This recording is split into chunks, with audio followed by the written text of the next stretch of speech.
Thanks, everybody, for being on the call. We appreciate it. And, I think the first thing is we need to thank so many people that enabled us to have this event.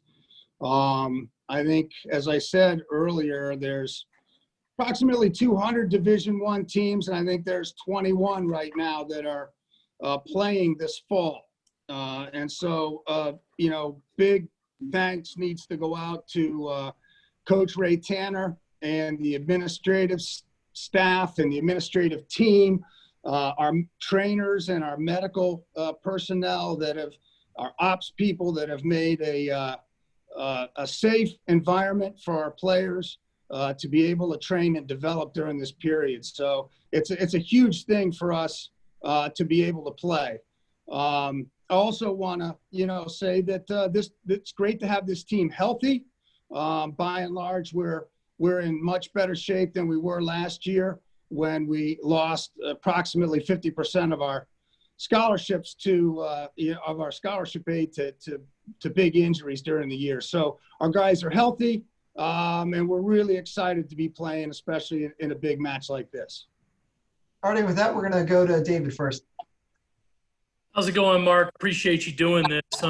Obviously, all rivalry matches with Clemson are big, but this one, at least the way the schedule's set up, it may be the only rivalry match of the school year for any sport. So how do you approach that? I mean, does it add any extra pressure on it? Just how do you know that this could be it for the school year? Well, no, it's the same preparation. It's the same pressure. It's the same excitement that our players have. As I've said before, this is one of the absolute great rivalries in college soccer. I played in the ACC at North Carolina, and there's nothing in the ACC that comes close to this type of intensity and rivalry. And when we play there in their stadium, when they come here, it's a great event for our student athletes to be able to say at the end of their career, the Clemson game, this and so forth and so on. So, to come to the University of South Carolina and to go to Clemson and to be able to play in this rivalry game is just a huge thing. As far as it being the only event, that's kind of odd how that worked out. But, we also were excited to open the fall athletic season. So this just ends up being another exciting event for us.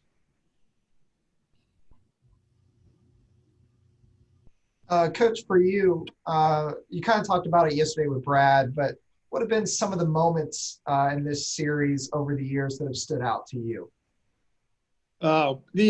Every single game has its moments. And that's why it made it a little difficult yesterday, pulling out some key moments. Obviously, we've met a number of times, not only in the regular season, but in the NCAA tournament. And our programs have been really similar to baseball. The two programs have been nationally ranked a lot. They've met in the first or second round of the NCAA tournament a lot. And so there's been any number of big games, tomorrow might be one of them as well. So that's the exciting thing about rivalry games. They always produce, great drama and a lot of excitement. We'll go back to David. Sorry about that. Yeah, a question for Kyle. Obviously, you're a guy that's been here for a while. Your injury luck hasn't been great with Clemson or through the season. How big is this match for you? Not only that it's against Clemson, but to get out there on the field. Yeah, no, it's definitely it's another big game. Not only because it's Clemson, just because it's another game, and we're gonna take it head on. I think we're confident. We're excited to get going, and we've had 2 games under our belt this season, so a lot of the new guys got some experience, got some minutes under their belt. So we're excited to get going, and I think it's going to be a great game. We'll go to Dylan next. Coach, I know it's, like we always talk about, it's a very different season, and the scouting reports haven't been, what you would hope. But what were some of your main takeaways when you look back from the last matchup with Clemson that you hope to kind of carry over into this one? Sure. Well, as far as like a scouting report and that, there basically is none. I mean, they've had an opportunity to see us play twice. This is their opening match, so we really don't have any idea too much about what they're going to do. But to be honest, they're going to come in as a very strong team nationally. I expect them to play very similarly to what they did last year. And so we're ready for that. I mean, we have a pretty good idea of what to expect, but you just never know when you don't have any scouting or any ability to look at events from this fall, what to expect. But that's okay. We're prepared for anything. And it'll just be a good opportunity to get out there and play. We'll go to Forrest next. Coach, to piggyback off what Dylan said, what did you see from the Tigers last year and how they play? What is their style of play as you see it? Yeah, very aggressive, front pressing, front six that, will put a lot of pressure on you. We were able to break that pressure a few times. And when you do that, you can create some great opportunities. So I think that's going to be really important in the match. And we play a very, very similar style. So you're going to see two teams that are going to match up very straight up at each other in very similar formations, very similar styles of play. And as often happens in these games, two good teams play each other to a standstill, and then somebody makes a play.